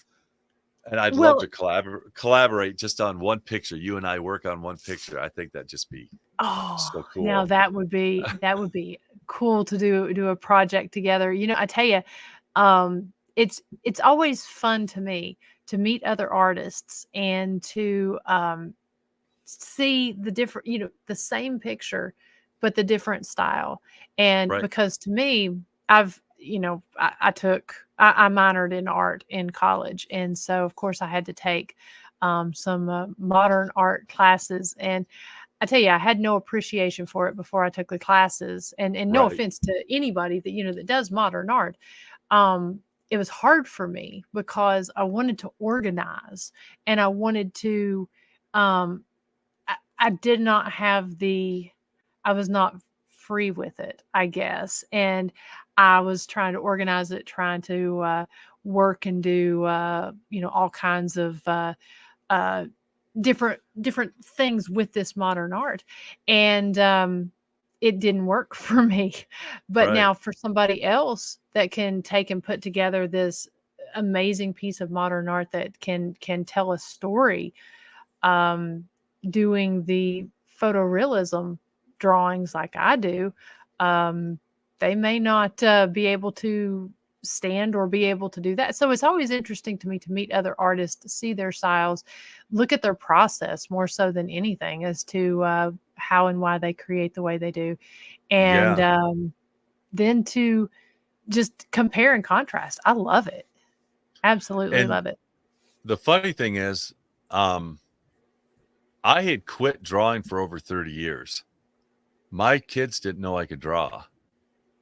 And 2016, I was just sitting there, and it was an epiphany. It was like, you need to start drawing again, and I started in 2016 to get back into it. It took me about 2 months to figure out what medium that I wanted to use. Mhm. And I wanted to use it in a way that nobody else had used it.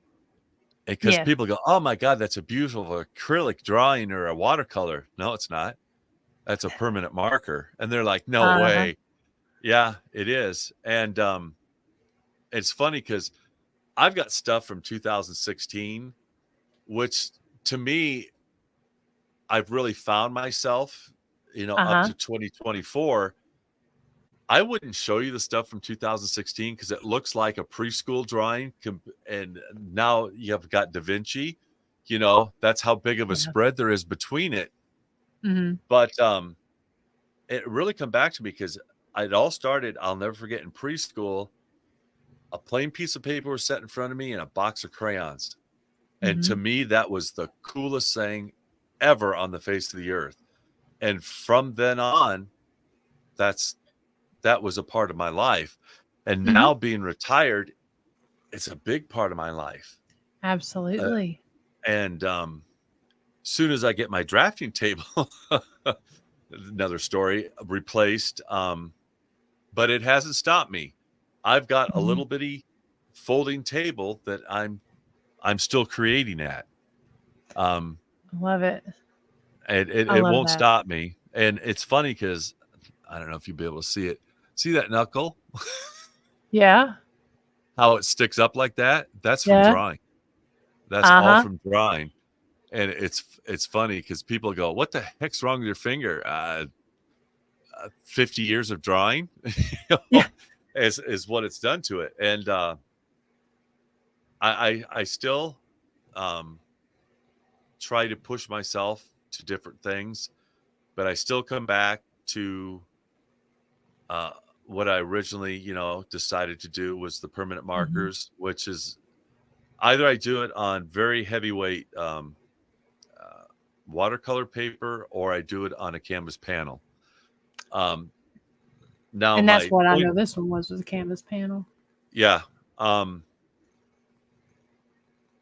and I really had to look at the different types of paper because you had to be careful with the pointillism to watch the bleeding of it. Mhm. And I mean, there are some of the pens that I use that are 0.001.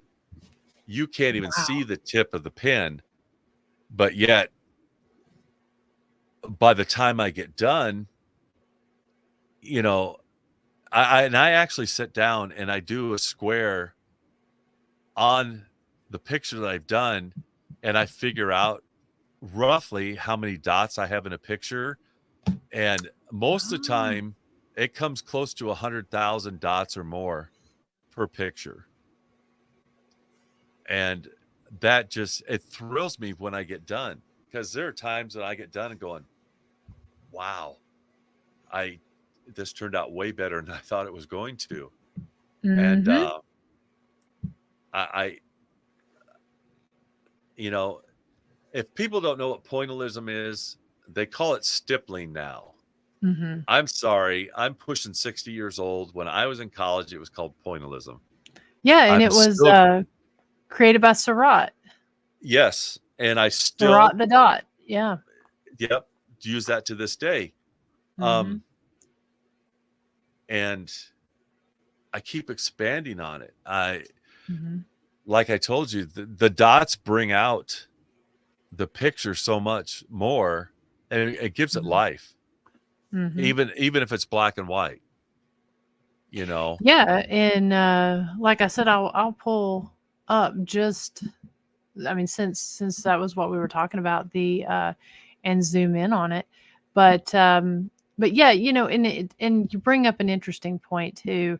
It's always great when you find your medium, but when you find your medium and are able to combine several mediums together, it's the same thing.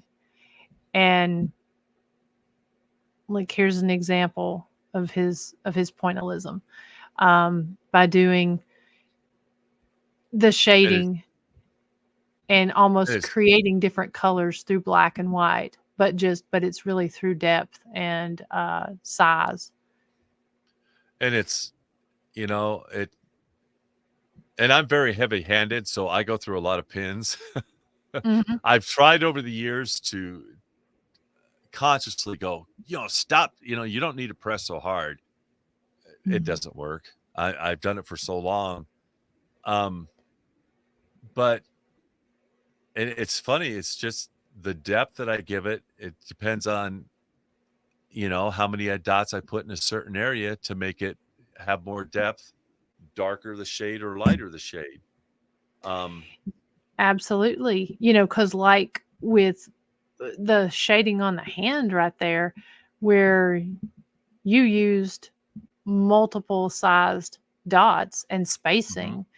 Um, if I was doing that with my pencils, I would probably have used at least 4, if not 5 different weights of graphite mhm, pencil just to get the lightest lights and the darkest darks. yeah, And doing that same thing is doing the same thing just in a different style.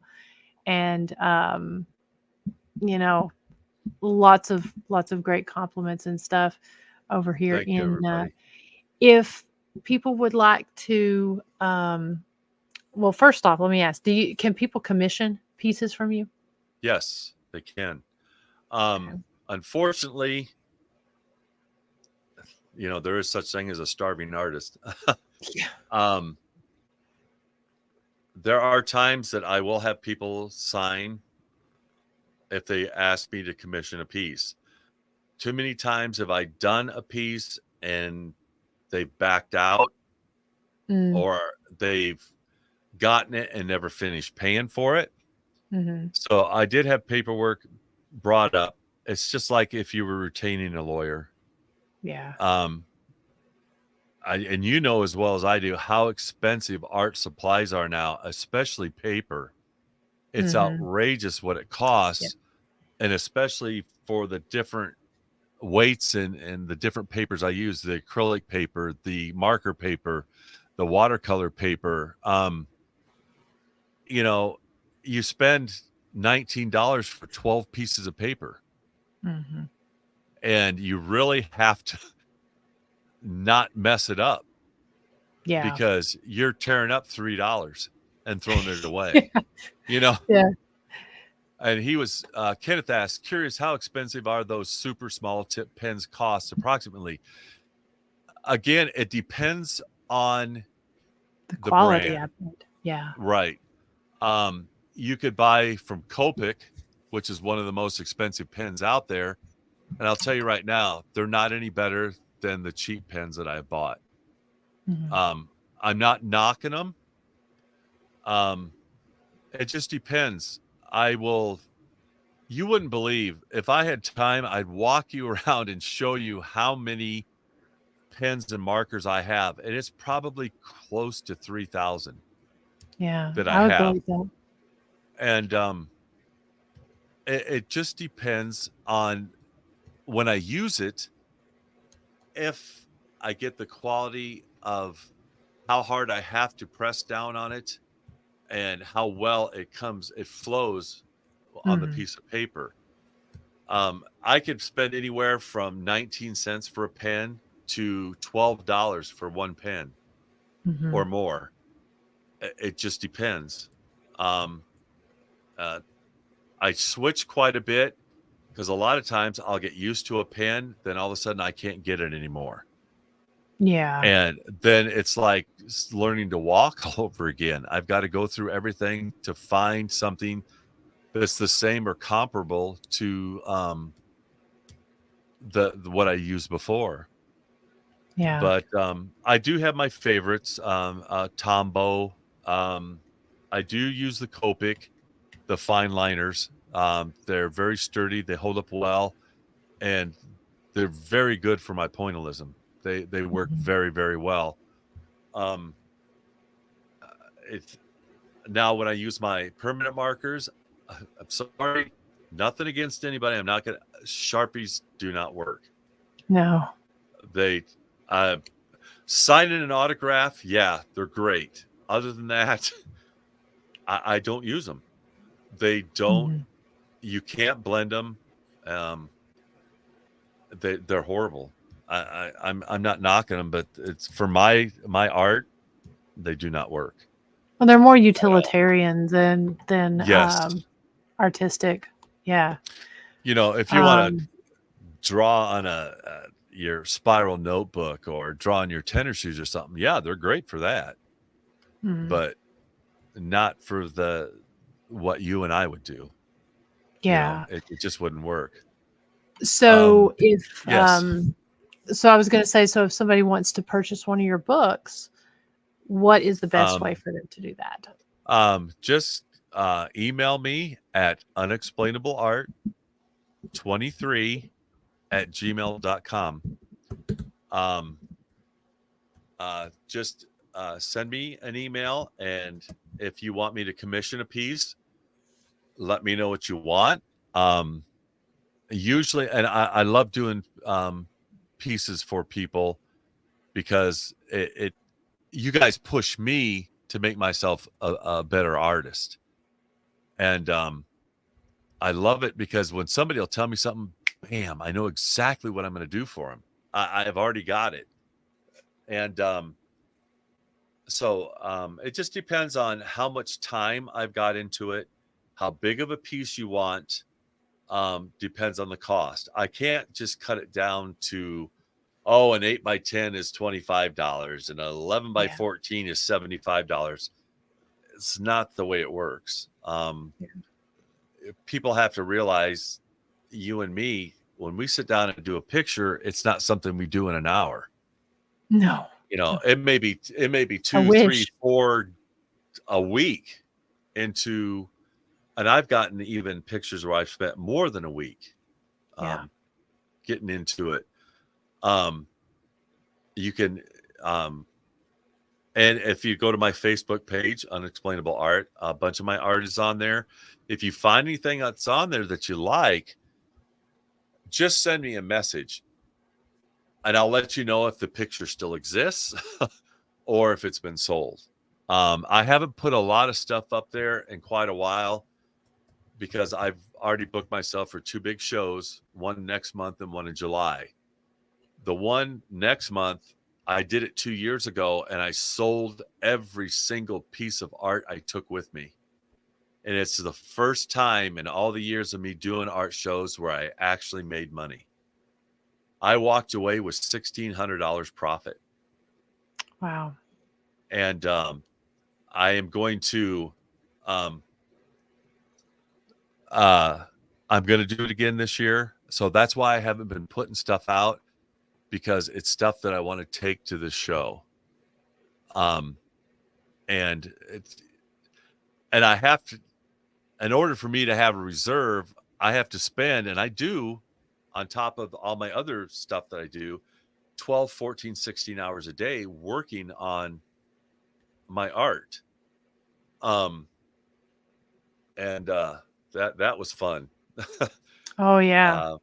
That was strange to hold on to that piece and getting poked in the arm and, you know, cradle it like a baby and drawing on it. And that's all done with permanent marker on that one too. Wow. Those are shirts. They are available. Those are some of the pictures that were in my second book.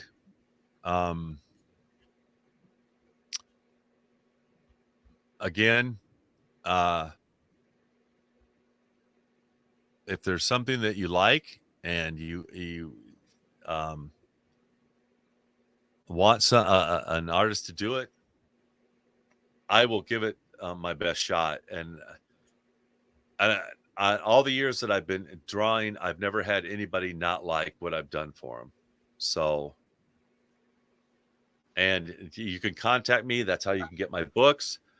And when you get the book from me, the price that you pay for it, costs shipping and handling, is all covered.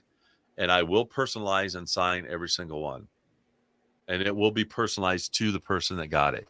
I just don't write my signature and then send it off. I personalize every single one. Nice. And that's it in a nutshell. I love it. I love it. And, you know, so folks, definitely go check out. I've been putting the different links here in the comments. Follow Rex's Unexplainable Art page, where you can see the work he's done. You can also see, do you post your events and stuff on there too, if you're in your shows and stuff? Yes. Okay. I haven't posted anything on there yet because one set in stone already, the one in July. And it was amazing. I contacted the city that was putting on this art show, and so I sent them an email, and they said, well, can you send me some pictures of your artwork and your email address? And I said, absolutely. You on Facebook, Unexplainable Art? Yes, I am, Kenneth. And it was about, I kid you not, about 10 minutes later, I get back going, you are in. Your artwork is absolutely amazing and beautiful. We want you to be there. And it made my day. I mean, it was all, you know, in capital letters and exclamation points. So that one's for sure is set in stone in July. The one next month is a little bit pricier. I'm trying to get, I've got the paperwork to filled out. I just have to come up. It's not cheap for my spot. And they charge an extra $25 for electricity. Well, I need electricity because I run 2 tablets, my phone, and then I have my music playing the whole time. And I sit there and draw the whole time. I'm at a show. I just don't sit there and sell myself or sell the art. I sit there and I create while I'm there. Because how many times I've had people come up going, this is really cool stuff. Who's the artist?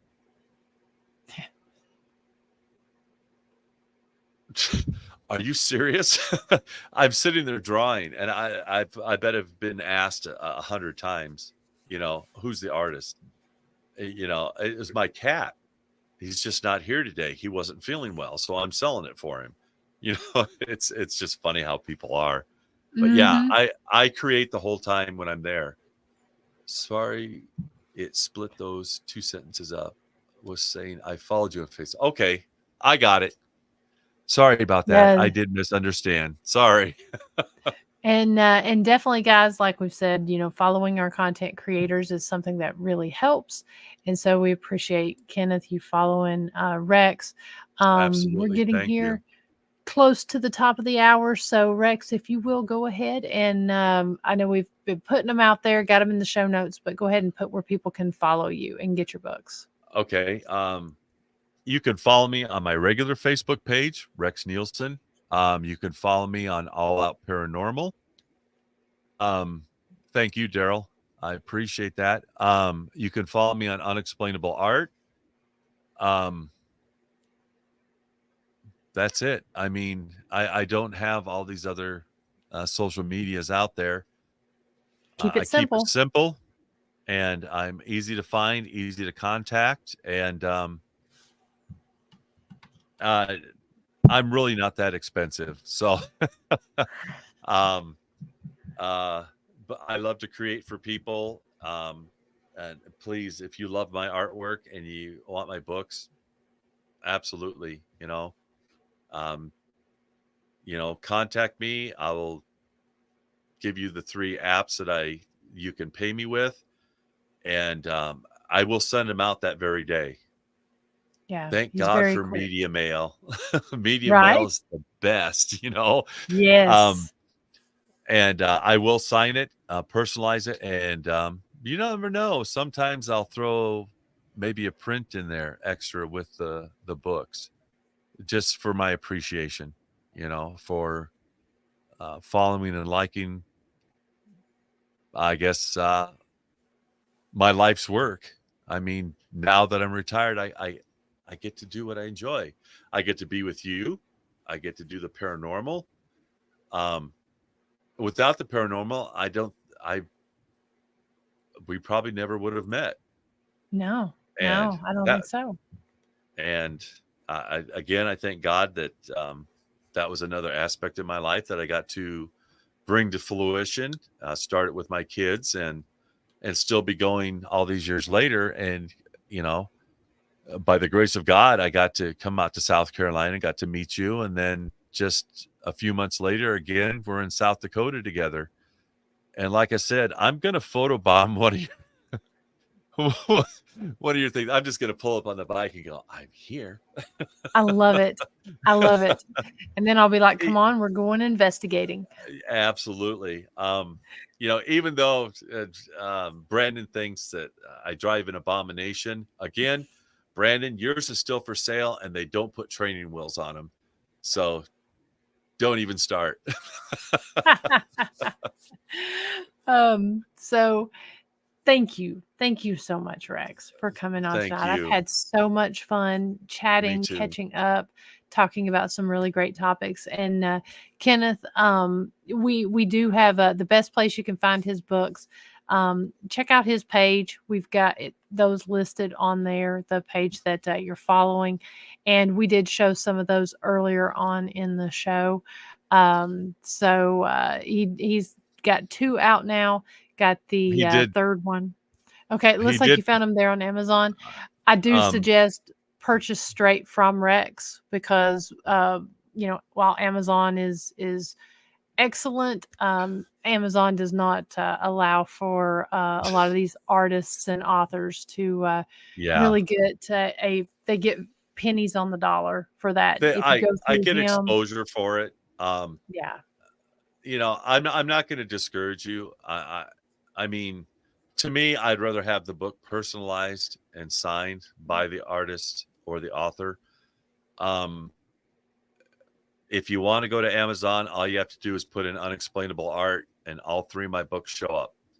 The last one was the coloring book that come out a week before Christmas. And to tell you, I'm not being a sad story or anything. I get $1.50 a book from the sale on Amazon of my coloring book. yeah. So in that case, it's like use Amazon to see the books he's got and reach out to him at the email address that we've got there in the comments section and purchase those. If you just go and do a search on Amazon, you can find that, but you'll communicate with him either through Facebook Messenger or on the email address that we've put there in the comments section. I'm sure if you have any more questions, Kenneth, if you want to reach out to Rex after the show here, he can Yeah. definitely send you in the right direction. Yeah. Just if anybody has any questions, please message me. And on all my Facebook pages, the telephone number that's on there is my cell phone number. If you want to call and talk to me, fantastic, because I've never met a stranger. I can talk to anybody. And if I don't answer it, please leave a message. I will listen to it and I will call you back. And he definitely will. So just on a program note, there will be no Ghost Biker Garage next Thursday night. I'm going to be going with some friends to a Lady Vols game. So That's I'm going right. to be at that next week. So we will not have a show next Thursday night. There also will not be any Jailhouse Informant podcast. The And there next will week not be any paranormal flow either. That's right. That's Next right. Thursday. Yeah. Unfortunately, I have to go to the University of Iowa hospitals. Don't fret. It's nothing life-threatening. I suffer from a condition called Barrett's esophagus, and I have to have it checked 2 to 3 times a year. Unfortunately, it turns into 90% of the time cancer. So it's a procedure that I have to do. And when it's done, you think my voice is low now. After it hurts for about a week and a half. It's like the worst sore throat you've ever had. And by the time I get through recovery and get back home, it'll be way past the time of the show anyway. So, but the following week I will be back. What was that? I have 3 cats, and there's one that's on a shelf over there. It kind of frightened me. It pushed something off the shelf. So, but thank you all so much over there. There's mine. How precious. Kisses. One of mine has jumped up on the back of my chair here. He's telling me it's time for bed is what he's telling me. That's exactly what mine's doing. I don't know if you guys could hear him, but he's been meowing at Dad, going, Dad, it's time to go to bed, because he is baby Kitty is Dad's cat. Yeah. Well, Cheeto will sit on the back of my chair as long as I'm working, but then he'll start reaching and pawing at me, trying to tell me it's time to get off. Yep. So, but thank you all so much over in the comments section. You. And everyone that's watched. If if you didn't make the first part of the show, please feel free to go back and watch that. If you missed my podcast last night where I was on Rex's show, you can also go back and watch that on the Ghostbiker Explorations Facebook page.